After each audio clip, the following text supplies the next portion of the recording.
Hello YouTube, Ian here from Coolice Charge Case and Power Supplies. Hope you're safe and well.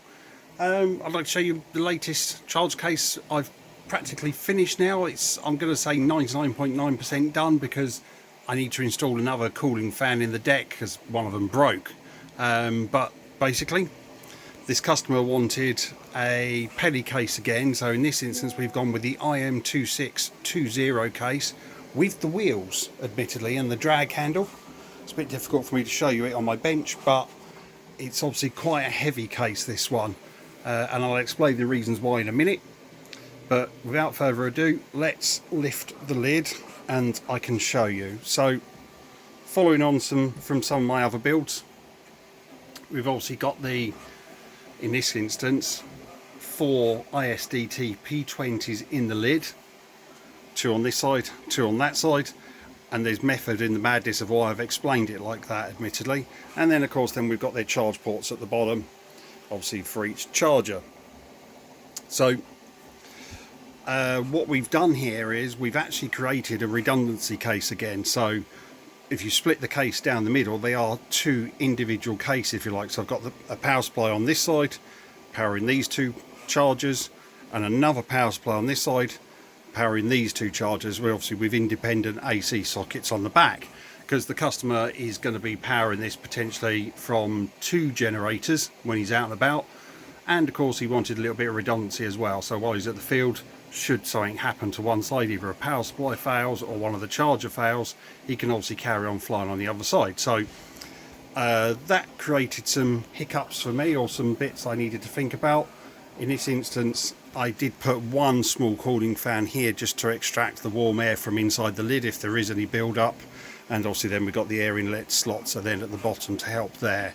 Because I'd only put one, and because of course behind here I've got my power distribution boards in there, so I've got 2 sets of 10 gauge wire going up into the lid to obviously split power off to each pair of chargers.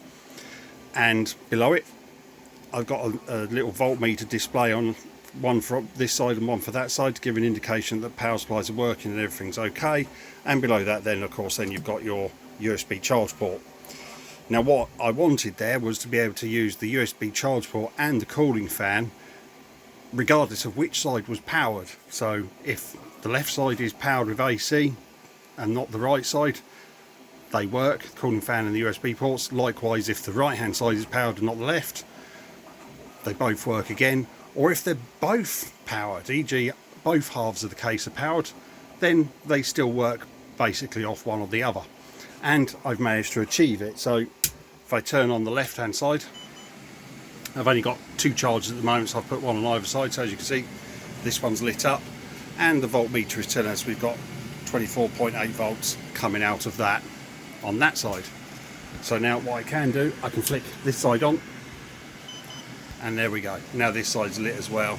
So basically both power supplies now are powered independently via 2 different AC leads in this instance. The customer also wanted the lid stays, so I've got those. And if I go back a bit, I wasn't, when I did Eric's case admittedly for the US, I wasn't too keen on these lid stays being actually locking into position, if you like.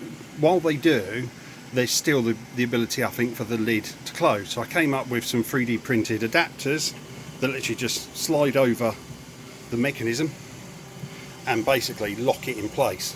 They just literally slide on, and that keeps the lid stays open, so that's quite handy. So I've got 2 of those. They're going to go obviously in the lid storage, oh sorry, in the storage in the lower deck.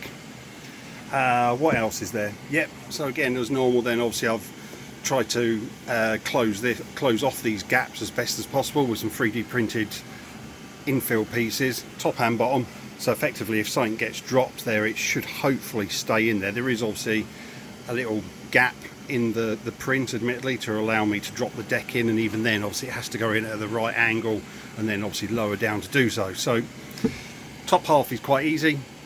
Luke will be able to put his other 2 chargers in place at the top, and all the wiring is obviously there, and I've obviously zip tied it to keep it from flapping around, so when he fits them it's nice and easy.